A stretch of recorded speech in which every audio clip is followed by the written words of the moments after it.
Hello प्रिय बच्चों, आज मैं आपको प्रार्थना पत्र के बारे में बताऊंगा। जैसे को प्रार्थना पत्र का प्रारूप आता है, जैसे स्वयं को पेपरों में आ जाता है। स्वयं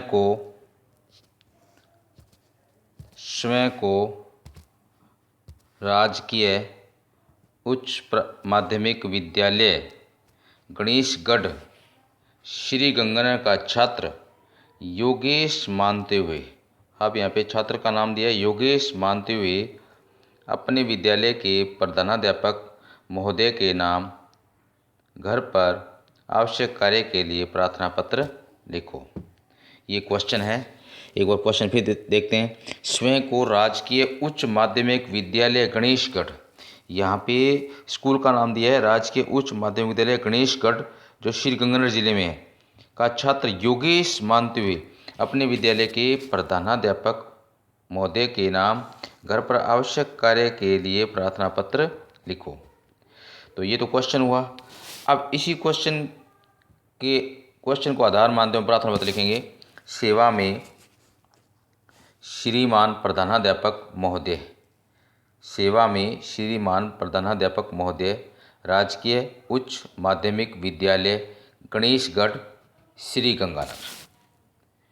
अब हमें प्रार्थना पत्र लिखना है। विषय अब लिखा, विषय घर पर आवश्यक कार्य के लिए प्रार्थना पत्र।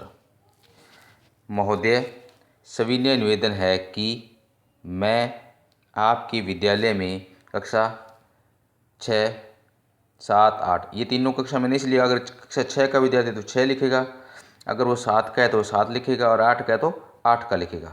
8 का छात्र हूँ। अगर छात्रा का नाम आता है तो वहाँ पे छात्रा लिखना है।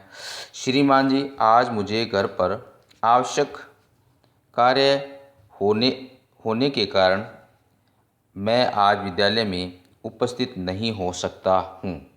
विद्यालय में उपस्थित नहीं हो सकता हूँ, अतः आप मुझे 2 दिन का अवकाश प्रदान करने की कृपा करें।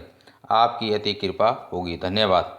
अब ऊपर छात्र आया है तो इसलिए यहाँ पे भी आपका आज्ञाकारी शिष्य योगेश, कक्षा, अगर वो कक्षा 6 में है तो 6 का लिखना है, अगर विद्यार्थी कोई 7 का है तो 7 का लिखना है, अगर 8 का है तो 8 का है, और फिर रोल नंबर। ये योगेश तो मैंने एक कल्पना के आधार पर मान कर नाम दिया है। अगर कोई बच्चा प्रार्थना पत्र देख रहा है तो वो खुद का नाम भी लिख सकता है। अगर वो कक्षा 6 का विद्यार्थी तो 6 लिखेगा, अगर वो विद्यार्थी कक्षा 7 का है तो वो 7 का लिखेगा, अगर वो विद्यार्थी 8 का है तो वो 8 का लिखेगा। अगर यहाँ पे बाई चांस किसी लड़की का नाम आ जाता है तो यहाँ पे आपका आज्ञाकारी की जगह पे क्या आएगा, आपकी आज्ञाकारिणी आएगा। यानी अगर किसी लड़की का नाम, जैसे यहाँ पे छात्र योगेश मान है, अगर यहाँ पे किसी लड़की का नाम आता है तो आपको आपका आज्ञाकारी की जगह क्या लिखना है, आपकी आज्ञाकारिणी शिष्य, वो फिर लड़की का नाम आएगा। ये इस बात का आपने विशेष ध्यान रखना है। तो मैं आशा करता हूँ कि ये प्रार्थना पत्र को अच्छी तरह से समझ गए होंगे, और इस प्रार्थना पत्र को आपने कॉपी पे उतारना है और इसे गृह कार्य के रूप में लिखना भी है। और मैं अब आपको इसी के आधार पर एक क्वेश्चन बना के दे रहा हूँ। वो आपको पहले क्वेश्चन उतारना है, फिर उसे कॉपी में हल करके लिखना है। साफ साफ अक्षरों में उसे कॉपी में अंदर लिखना है। हिंदी की कॉपी लगाइए, उसके अंदर लिखें।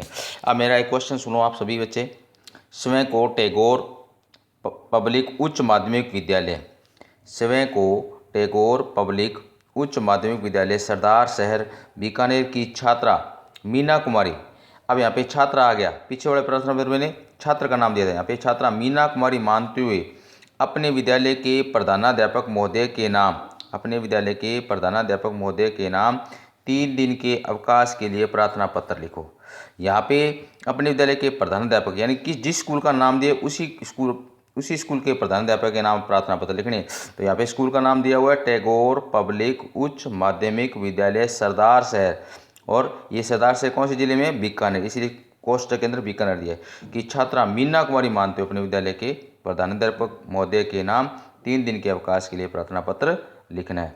तो इसे मैं आशा करता हूँ कि इस प्रार्थना पत्र को आपने पहले अच्छी तरह से समझा होगा, अच्छी तरह से देख लीजिए, फिर इसको अच्छी तरह से सुनिए और इसे कॉपी में साफ साफ शब्दों में उतारें और साफ साफ अक्षरों में गृह कार्य भी कीजिए। धन्यवाद।